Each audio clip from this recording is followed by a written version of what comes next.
Welcome to the Keiser Report. I'm Max Keiser. Are you a friend of Bill? No, not that Bill. Bill Clinton, of course. Stacey. Max, we are going to start covering some of the issues leading up to this. What? This historic election in the United States, one of the crazier of them, certainly in the modern era. Well, we're going to look at some of the revelations that has happened about Hillary Clinton. And the first headline is, Hillary Clinton's paid speeches were totally at odds with her 2016 performance. The reason we're going to look at this is that some people are friends of hers and some people, the majority of the population, are not. And the way Huffington Post looks at all of the emails and looks at the revelations about Hillary Clinton's paid speeches to various banks around the world, including many that were fined and charged with defrauding U.S. investors, is that she basically has a circle of people that she says one thing to and then says another to the population. And Huffington Post says the Democratic nominee supported fiscal austerity and unfettered trade in remarks to bankers. The newly disclosed speech excerpts do not show a corrupt Clinton willing to say one thing to private donors and another to the public. Rather, they underscore her reputation as a creature of the American political center whose ideas and beliefs float with the elite current. Oh, the only things that float with the current are dead fish. So what are we saying here? That Hillary Clinton has two sets of speeches, one for private donors, one for the general public. She's two-faced, she's duplicitous, she's a Janus face, she's a witch, she's a creep, she's a loser, she's a junk. What are we saying? Here's the Huffington Post. I'm saying the media is presenting it. Here they're saying that she's not corrupt. The statement is she is not corrupt. She is just floats with the flow of the elite opinion. Which, by the way, I don't think the American population needs now in the middle of the economic and cultural and political crisis they have. But here, we're going to look at an ABC News investigation, which has found, well, just juxtapose these headlines to what we read right there from the Huffington Post. FOBs, how Hillary's State Department gave special attention to friends of Bill after Haiti quake.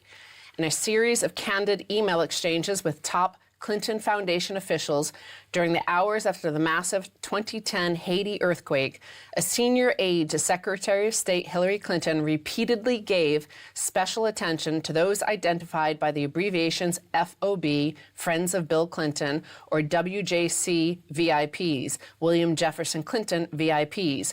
Need you to flag when people are friends of WJC, wrote Caitlin Klavoric, then a senior State Department official who was juggling incoming offers of assistance being funneled to the State Department by the Clinton Foundation. Most I can probably ID, but not for all. So here we have the State Department was in charge of basically distributing this $10 billion, up to $10 billion of aid that came in. And we see here that Hillary Clinton's aide was actually funneling it to friends of Bill Clinton. And she specifically says in another email exchange that if they're not friends with him, then this person who was contacting her should go to CIDI.org, which is the general government website to help or to basically bid for contracts on Haiti. Well, you see, there are only a few too big to fail banks in America. You have Wells Fargo with John Stumpf, who's now gone and replaced by some sock puppet. You've got Jamie Dimon at J.P. Morgan. You've got Lloyd Blankfein at Goldman Sachs. And these folks are openly taking the river of cash being printed by the central banks, hoarding it, and causing economic hardship and starvation and unemployment and duress in America. But those positions are limited. So the Clintons said, well, let's set up a foundation. We'll take a spigot full of cash from the government.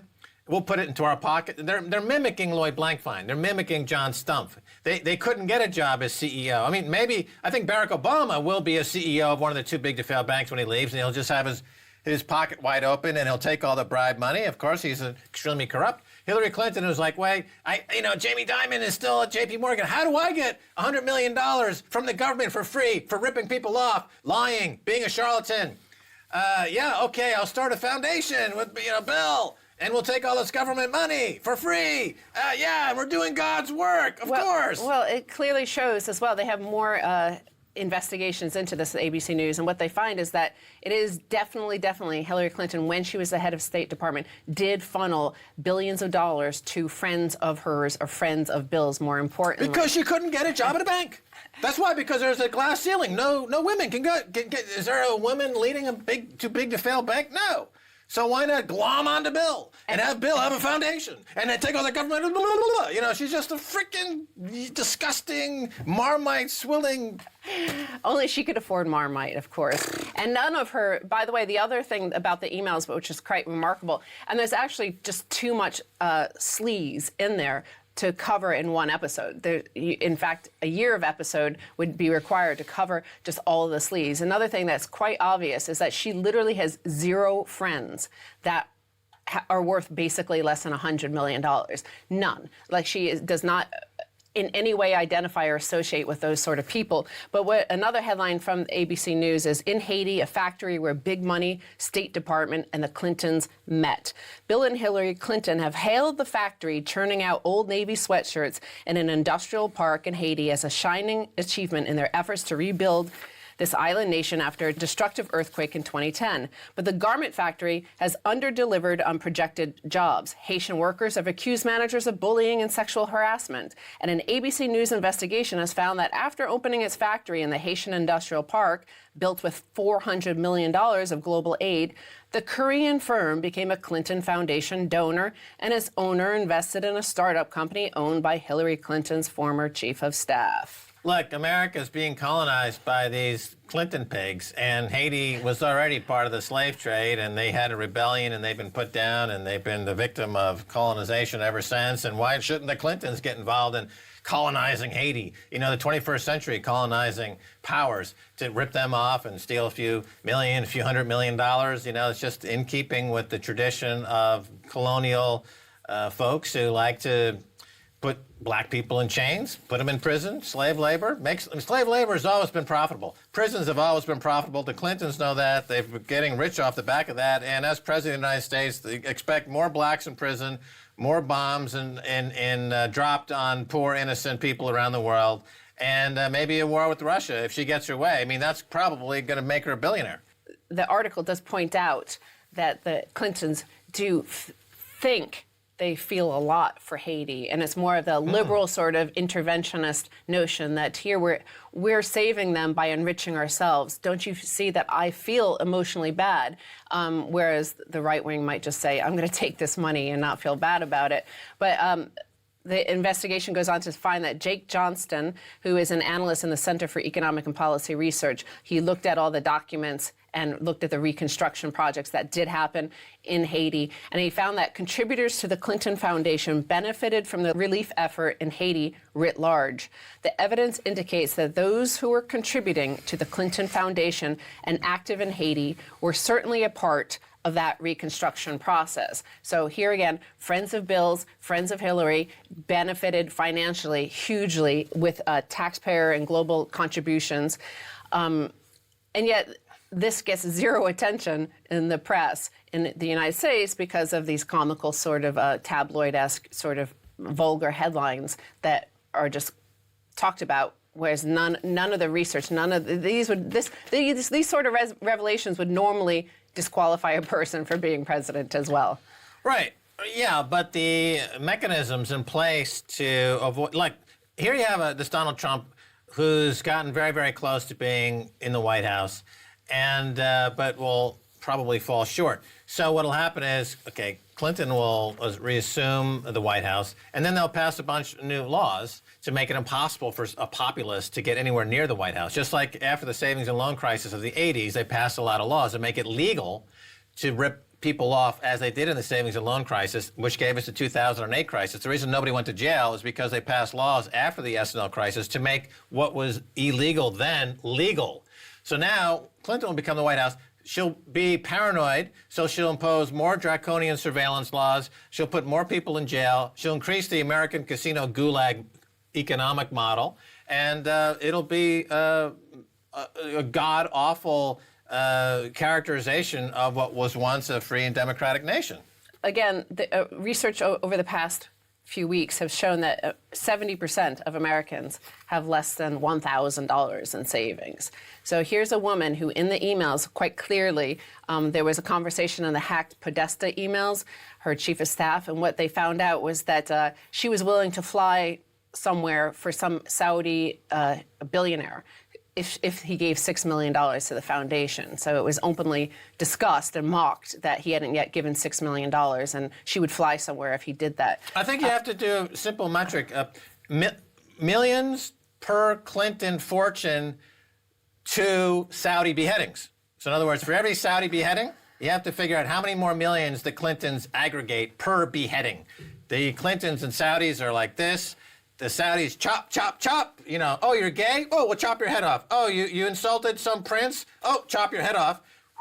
Millions to Clinton. Ka-ching, ka-ching, ka-ching. That's the global economic, political dynamic that drives the injustice, that drives the social unrest, that drives the economic imbalance. And yet nobody in America is willing to stop that because they think, well, if I have to pay 2 cents more per gallon of gas, I won't be able to buy that, sex toy on Amazon I've been saving up for. So the emails also show that in Colorado, for example, when she was given money by the health insurance industry, she backed off her plans to support single payer there. So with that, I want to turn to a headline because in Minnesota, which is expected to vote Democrat, the Democratic governor there has come out and said basically the state can no longer afford Obamacare. And this is something that she's now pushing for. I don't know if that's in order to get the support from Obama to go out and campaign for her, but near collapse. Minnesota to raise Obamacare rates by half.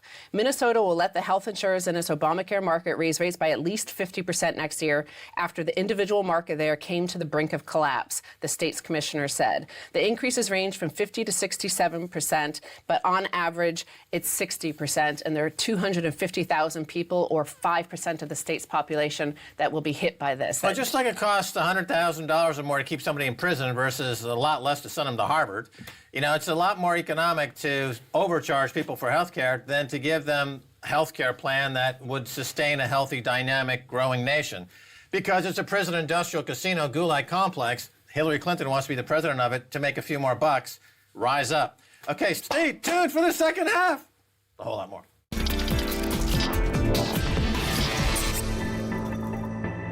Welcome back to the Keiser Report. I'm Max Keiser. Time now to go to New York and talk to Dr. Michael Hudson, author of many books, including his new one, out right now. It's called J is for Junk Economics. Dr. Michael Hudson, welcome back. It's good to be back here, Max. All right, so Dr. Hudson, apparently there's cause to celebrate because initial jobless claims in the U.S. are at a 43-year low. Good news for the U.S. economy and thus presumably for the incumbent party, the Democrats. Your thoughts? Well, it would be better news if the jobs that were being created were more than service economy jobs at the minimum wage. And if they weren't simply part-time jobs. If you look at the composition of what kind of jobs are there, a lot of people are taking only part-time jobs because the employers don't have to pay medical insurance or health care. They don't have to pay pensions. They don't have to give holidays. They leave all of that, really, the risk to the workers. So what employment means has changed now. It doesn't any longer mean getting a job where the employer pays the health care, pays Social Security, pays a pension, gives you time off for 6 days. It's something that's much harsher, much more on a piecework basis. And that's why so many people in the presidential debates that we're seeing are saying, wait a minute, what recovery? What kind of recovery? We're not better off. We're making less and less, and we're being squeezed more and more. So, who are you going to believe? The overall statistics, or are you going to look at what employment means in today's world? Right, like Amazon, for example, I think they're going to hire 100,000 for the Christmas season. Those are part-time jobs for a season, then they're gone. That's right, and the morale among Amazon workers is about the worst in the country. The workers are told to inform on each other, to sort of get ahead by knocking the other workers, and it's sort of like the old Stakhanovite period in Russia. Where you're paid according to your productivity, and that was when Stakhanov was a coal miner, and was sort of celebrated as a hero of the Soviet Union for producing so much coal, but everybody else was supposed to work like a dog and match the high productivity person. That's not really how it works over here. I had to work in a factory 60 years ago for a part-time job, and immediately I was a little kid, maybe 17 years old, and the other workers said, "Are you crazy, you new guy? Slow down. If you work fast, we're all going to have to work fast." Well, now it's the exact opposite. Now the pressure's on everybody either to work your life off or be fired. I don't know if you do much work on this or not, but what about the rise of automation, robots, algorithms? It seems like that's putting a lot of pressure now in industries like truck driving, for example, cab driving. Is that a big factor now suddenly? Not yet. It's being blamed for everything. The real problem is that markets are shrinking here. And we're in a kind of denial. And we're in denial over the things that you talk about on your program. The fact that people have to pay off their debts, the fact that we're in a debt deflation. But instead of blaming it on the fact that more and more money is going to the fire sector, to finance, insurance, and real estate, people are saying, well, automation is putting people out of work. But they don't have the automatic trucks yet. They don't have the self-driving cars. They haven't automated all that much, except for answering machines. When you call a company, you have to you have to have a conversation with an inanimate object who's taking up all the time to route you places that actually wastes more time than it saves. All right, now from the Podesta emails, we learned that Citigroup, 1 month before the election of 2008, essentially chose Barack Obama's entire cabinet, which was remarkable. I'm sure you saw that news. Now, which bank will choose Hillary's cabinet? And is there yet, do we know who will be the Treasury Secretary based on all this insider information passed amongst the bankers on Wall Street, Michael? Well, when you say Citibank chose, I think you're really talking about the person who went to Citibank, especially Rubin, and they all came from Goldman Sachs, and it's still Goldman Sachs that's going to choose who the secretary is going to be. And we now know that Hillary gave a speech to them and said, we've got to have people who know banking and come from your industry to be the regulators and to run the industry, because you're the guys who know. So it'll be someone from Goldman Sachs, presumably. It will not be Elizabeth Warren. Right now, just hypothetically speaking, let's say you were Donald Trump for a second. You know, he's been very good at picking apart some easy targets over there in the Clinton camp, the Clinton Foundation. But it seems that he would be better served if he attacked folks like Goldman Sachs that you just mentioned, Jamie Dimon over at J.P. Morgan.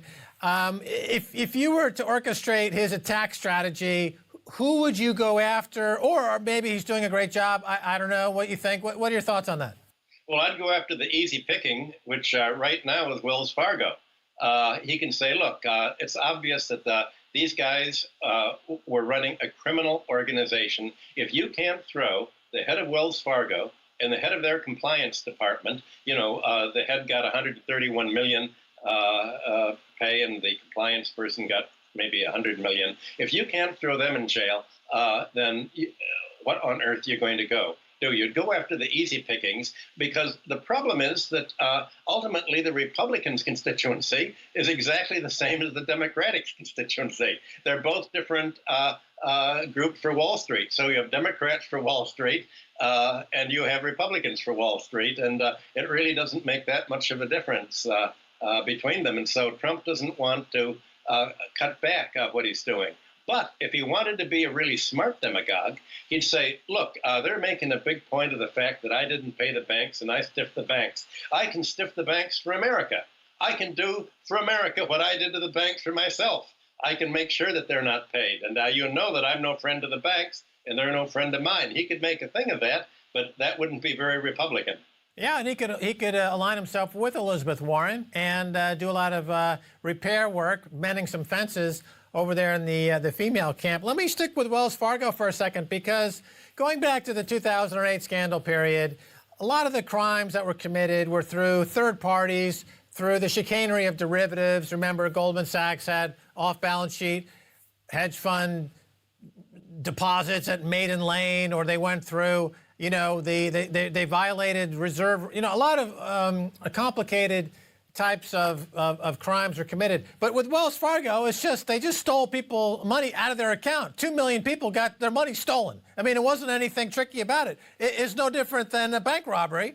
And so has the rule of law in America gotten so pathetic that bank robbery by Wells Fargo is now essentially legal? This should be what he talks about because it's so transparent and so many people were injured, especially in California. And he can say, if they're too big to jail, it's not that they're too big to jail. They give too much money to Hillary Clinton to go to jail, too much money to the Democratic National Committee to go to jail. And obviously, he'd like to ally himself with Elizabeth Warren, but she's not going to ally herself with him. And Sanders isn't going to. That's the whole problem. Trump doesn't have any allies, and not good with working with other people. All right, fair enough. Now, in your book, Dr. Hudson, you draw links between right and left ideologies. It's quite fascinating in relation to today's U.S. elections, where many of the so-called right leaders are endorsing Clinton. Is Hillary beyond left or right? What is the unifying ideology of these elite folks? Well, finance is neither left or right. I mean, look at your show. You have everybody from the left to the right on because we're talking about finance, and it's sort of independent. You've had the political campaigns in America stop talking about finance. You have what they call identity politics. So you have the National Association of Women for Wall Street, run by a Wall Street billionaire. You have the LGBTQ for Wall Street, headed by a Wall Street billionaire. So all the identities, blacks, women, others, are all basically for Wall Street. And all of a sudden, instead of talking about Wall Street, instead of talking about financial policy, instead of talking about where the economy is going, they're saying, we're going to have one of you is president. We're going to have a woman for president. That's the issue. Forget economics, forget finance. We're going to have a woman for president, just like we had a black for president. And nobody's talking about this except, your show and a few other shows. Now, in her speeches, Hillary told bankers she loves fracking, so-called free trade deals that are actually rigged trade deals, and she loves cuts to Social Security. Now, in public, she promises the opposite. And have we ever had a presidential candidate and potentially a president this crooked? I mean, Nixon was pretty bad, but this woman seems unconscionably corrupt. I mean, this is absurd. I mean, the Podesta emails have revealed a psychopath, it would appear. Is that too strong? What do you think? Well, I don't want to disillusion you, Max, but politics is all about being a demagogue. Politics is saying one thing to the voters to get elected and another thing to your contributors and the people who are running you. I mean, this goes back to Andrew Jackson. It goes back, you can look through all the presidents. So this is just basic politics. The only thing is it's become more blatant now that we have in black and white what she said to various people. But this is just basic politics. All right. So in other words, with WikiLeaks and with social media, we are now seeing under the magnifying glass what's been there all along. The politics is extremely corrupt. Hillary is not any more or less corrupt than her predecessors. It's just that our means of examining what's going on here has become more refined. But it seems that in response, their counterattacks have become more sharp. So, for example, RT has had their bank accounts closed in the UK by RBS in response to reporting that was done on RBS. Or there's been, it's getting quite heated, I would say, between the two sides. Where does this go? Historically speaking, and not only are you a great economist, Michael, but you're an historian and you can put things into context. Is there a period, looking back, 50, 100 years even or more, that's similar, that we can draw some parallels to and we can learn from? What do you think? Yes, there is a period 60 years ago, and I lived through it, and it was the McCarthy period. And in the McCarthy period, if you didn't like someone, you called him a communist. Anyone who disagreed with you was a communist. And the entire State Department was emptied out. especially the China hands were emptied out. People would go, when I would open the front door, there'd be FBI photographers across the street taking pictures of me and my family. I went to a school, the lab school at the University of Chicago, where the teachers would turn in weekly or monthly reports to the FBI on what we all said in our high school class. It was a police state. People would be fired if they didn't inform on other people. All right, we're going to have to cut it off there. We'll pick this up in another segment if that's okay with you. Thanks for being on this show. Good to be here. That's going to do it for this episode of the Keiser Report with me, Max Keiser, and Stacey Herbert. I'd like to thank our guest, Dr. Michael Hudson. His new book is called J for Junk Economics. If you'd like to get in touch, tweet us at Keiser Report. Until next time, bye, y'all.